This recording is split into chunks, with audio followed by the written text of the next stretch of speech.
Hi, welcome Mila from Cryos International Sperm and Egg Bank. How are you today? Hello, very well, thank you. How are you? I'm well. I'm really excited to speak to you today because you recently have written an article for Fertility Help Hub answering our readers' questions. There were so many great questions. So we're going to use the time today for you to kindly answer those questions and hear more about Cryos and the fantastic offering that you're giving us through the initiative of the free IVF and donor sperm that we're currently running at Fertility Help Hub. So welcome. Thank you. First of all, thank you so much for having us. I think the pandemic has added another layer of emotional burden to fertility patients, and this Fertility Clinics versus COVID campaign is such a great way of helping some of the people that have been affected by all of this. We've all been affected by it. So we're very happy at Cryos to be able to be part of this initiative and to help in any way we can. So thank you for including us and thinking of us in your initiative. It's very nice to. So regarding the initiative, what we've said, obviously free donor sperm, but we've had questions about what that looks like. So how do people redeem it, especially around COVID? And in terms of how much sperm they might need, if you could just tell us more about the process, I guess. And obviously people can also head to the website fertilityhelphub.com to find out more about the terms. Right. So it's a monetary price basically that will cover a fixed amount, and you can decide to use it for an order, or we can also reserve it here for future treatment if you're not going to be having treatment. We know that things have slowed down because of the different restrictions, and that's happening everywhere. So there's a few fixed costs that you need to have in mind. You will be charged for a family quota, which we call a quota reservation, which gives you the right to use that donor in the UK if you're in the UK, some other countries as well. There's the shipping costs, which also you'll have to count those. And then you can decide how much you want to spend on the donor. And the prices, vary a lot. So it depends what you end up selecting. So you can go with a basic donor, basic profile, which has less information and it costs less. That might cover, the price might cover a straw from a basic profile, or you might go with the most expensive donor, and then you can cover the difference from your own pocket. It's up to you. For the donor sperm, it's credit for donor sperm, as you mentioned, and it depends on the donor that you select as to what that covers in terms of the amount. So Exactly. again, it's all within the terms on the Fertility Help Hub website under Cryos. And the successful applicants will be selected at random after the 10th of March. So people need to put in their application before then.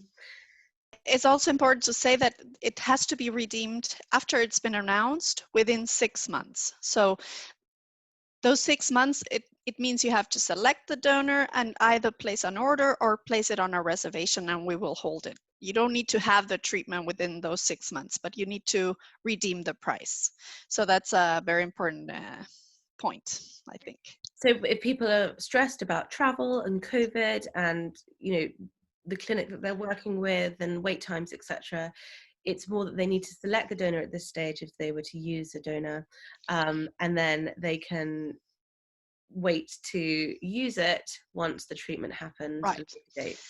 But they have to go through the website, create the profile, and place the order or the reservation. Yeah. Which takes me on to my next question, which is more general about selecting a sperm donor. What is the process for that like on your website? How do people first start that? All right. Yeah. So in order to see the profiles, you need to create an account, first of all, because of privacy laws and all that. So once you have your account, you can browse free of charge for all the donor profiles on our website. You will be asked where you're at, where your treatment will be taking place, so that the website can show you the right donors for your country of treatment. That's a very important that you indicate where you will be receiving your treatment, if in the UK or in Holland, or I don't know. And then you can use the filters. There's a button with filters, and you can select more or less. I wouldn't select too many characteristics, because it will really you will narrow the search so much that you won't be able to see so many donors. So leave it quite general to begin with, so you can get a feel for what you want. Maybe you have a very clear idea when you start browsing. Maybe you need to, relax the criteria and see. A lot of people find out that what they thought was important at the beginning, after they've seen a few profiles, they've changed some of those criteria. So, make a wish list and then begin browsing and reading through, and you'll find it interesting, I think. Absolutely. And so there are different levels of profiles, is that correct? Can you tell That's us correct. more about that? Yes. So we have ID release donors and non-ID release donors. Each country has its own legislation, so we have to have for everyone. Depending on where you're getting your treatment, you will have to use one or the other. The website will select that for you. So if you indicate the UK, only ID release donors will be shown. And within those, we have basic and extended profiles. The basic profiles give general characteristics of physical appearance, maybe hair color, height, eye color, things like that. The extended profiles give a little bit more. They have also information about the family, and they have emotional evaluations, and they have like a very detailed interview of the donor. You can get a voice recording to hear the voice of the donor, pictures of the donors when they were babies, and the price will be a little bit more in those things. And within those two, there's also differences in price, because we have different types of straws. So the samples, so we have non-washed straws and ready-to-use straws. That will be something that maybe you have to ask us when you're ready to buy, but usually the most sold straws are the ready-to-use, the IUI straws. If you're having an IUI insemination, they are ready to use. And usually the most sold are MOD 10 or MOD 20, I would say. So could you buy IUI straws for IVF? Yes, definitely. And then we have from MOD 5 to MOD 30 plus. So you can really vary the price in terms of what you choose, if you choose basic or extended, and then the motility will also determine the price. So we believe there's something for everyone. So you really have to go in and see what each donor has available. Not everyone has the same straws available. And ask us if you have any questions, or if you are in need of something you haven't been able to find. Please send us an email or call us, and we'll be happy to assist. That's great, because I know from firsthand experience that it can be very, very daunting. And as you said, I think we made the mistake personally of filtering so much that it didn't leave many options. And then taking away some of those filters did open up more options. Exactly. And then you can work backwards, as you said, and then whittle them down to the right fit for you. And I think we personally landed on two, one that I preferred and one my husband preferred. And then, through conversations and looking at different areas of medical history, education, physical aspects, personality, all those things made us make a final decision in the end. So it does take time, doesn't it? It does, yeah. For some people, they don't want to know so much about the donor, and then they can go with a basic profile. But for other people, it's really important that you feel that you're making the right choice, and that you feel okay with the choice, with the decision that you've made. And therefore we believe that for some people it's very important to have so much information and be able to make that informed decision, right? So again, there's something for everyone, and I'm sure you can find someone that you like on our website. And there's also been questions around people using Cryos, using donor sperm in the UK, and concerns over the amount of donors out there due to COVID. Yeah. What are your thoughts on that? We work with most clinics in the UK, and there's not a problem. We also worked very hard to be ready for Brexit, and things are still moving smoothly. So there's no issue. If you some clinics might have a preference for their own donors, or maybe they work more with another bank. That's fine. You can always ask us, and we can recommend clinics to you if you need that. In terms of COVID, yeah, I think everyone has seen that everything has slowed down. So treatments have slowed down because they can only have a few patients at the clinic at the same time, and the same is true for our donors, that we cannot have them come in to donate at the moment, and so it without an appointment, or so everything has been I think everyone has seen a slow motion this year of things, but I hope, thankfully, we have a big stock, so that's not being it's not a problem for us, and we have a lot of UK, especially UK qualified donors ready to be sent. So we recommend to think ahead, because depending on the treatment that you're getting and your own fertility and your age and what your clinic, the treatment plan that you have worked with the clinic, it might not work in the first try. So we recommend more or less 4 straws for one child. It takes 1 straw per cycle.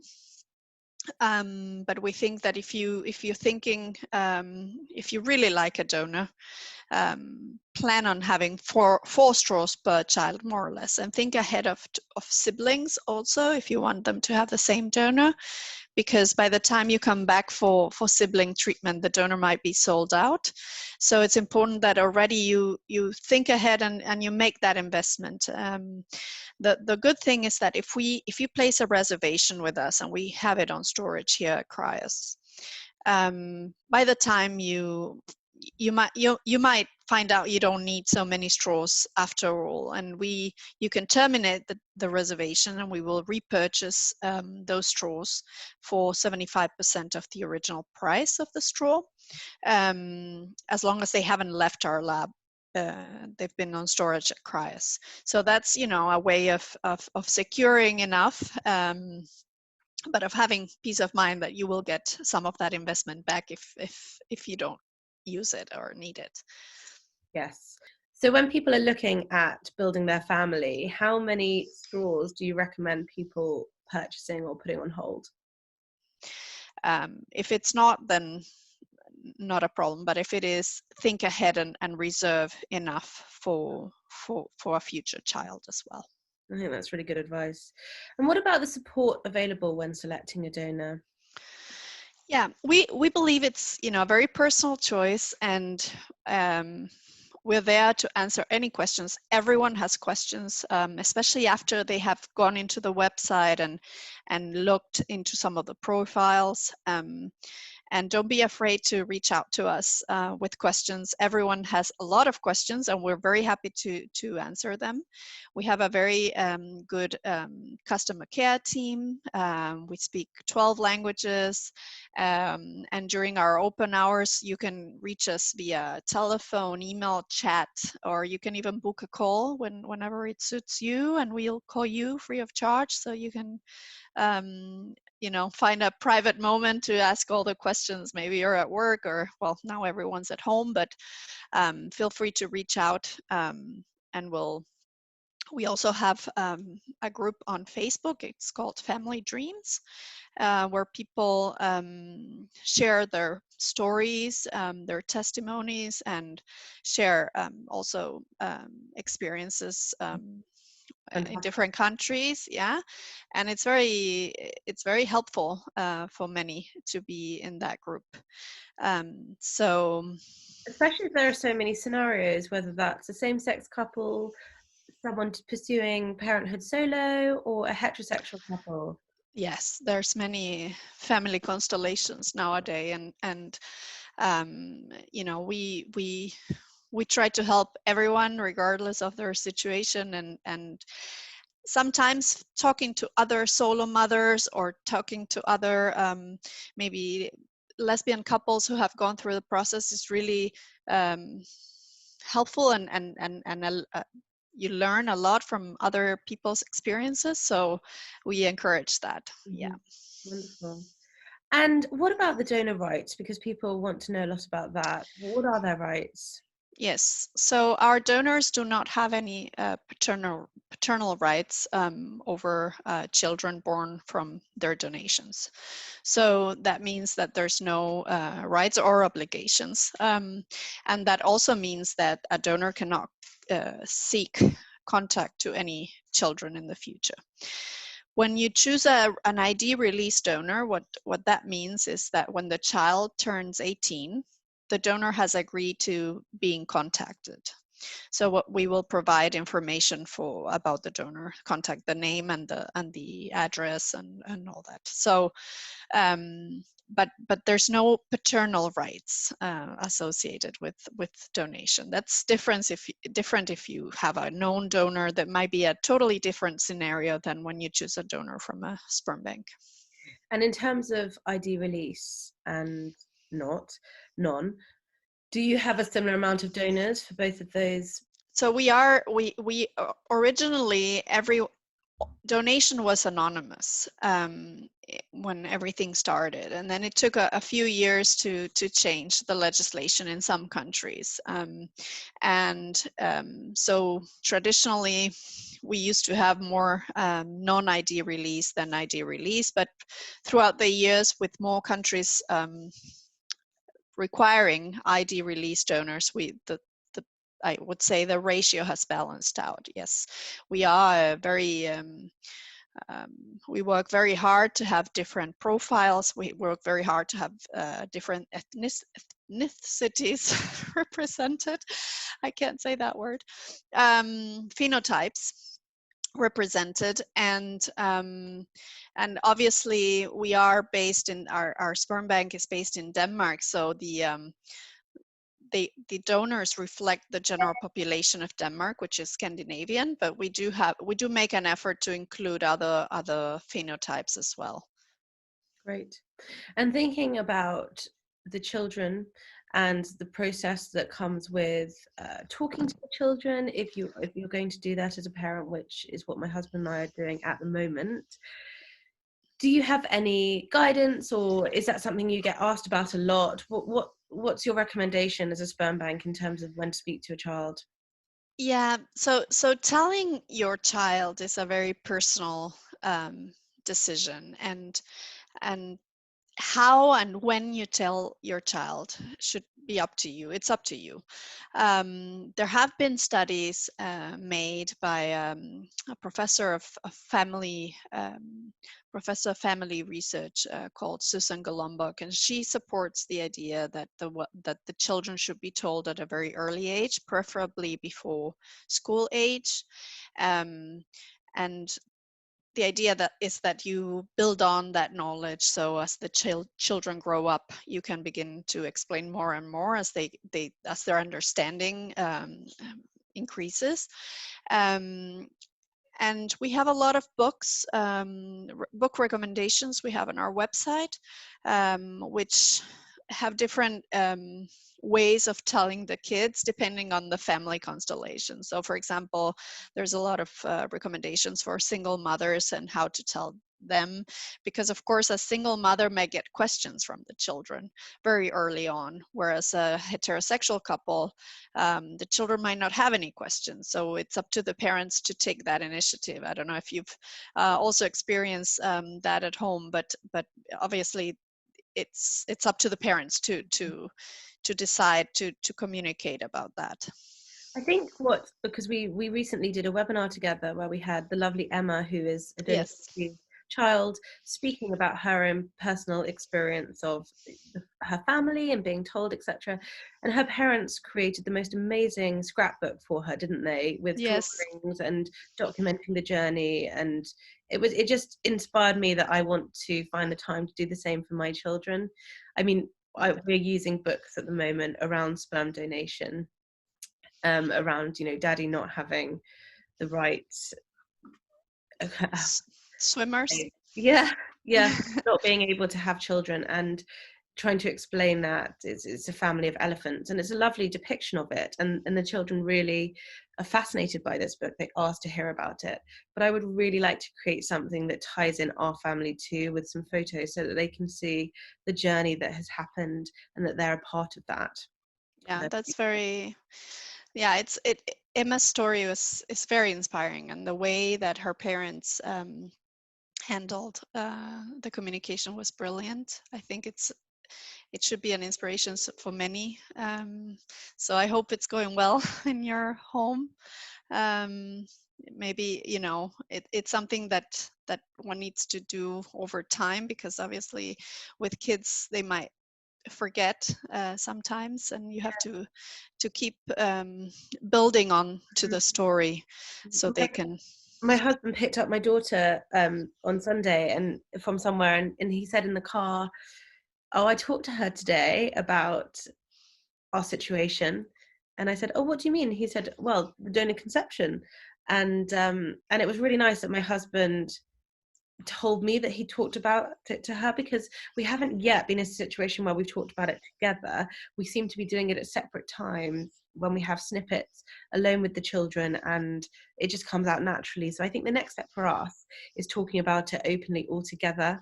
But the children, my children, or our children at the moment, are so young that, as you said, it's kind of, they say a few words, they might ask, where are they, or you went to America, or whatever they know about the story, but don't understand what that actually means. So the next step, as you said, with school coming up and things like that, is trying to explain for their age range what that means without making it into such a big thing that it takes over our lives. Right.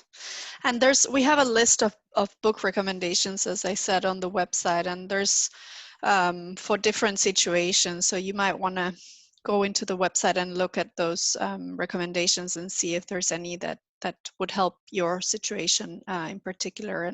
They really offer good tips about how to tackle the communication with little ones. We'll check it out. Thank you so much. Mm-hmm. Thank you for your time today. It was been great speaking with you and for answering our readers' questions, and also, Thank you so much, Eloise, for having us. It's such an honor, and we're very proud at Cryos to be part of it. and I really look forward to, let's hope, in 6 months or a year, when we know more about, how the initiative has gone, and who has hopefully benefited from this lovely gesture. So thank you for being a part of it. Wonderful. Thank you.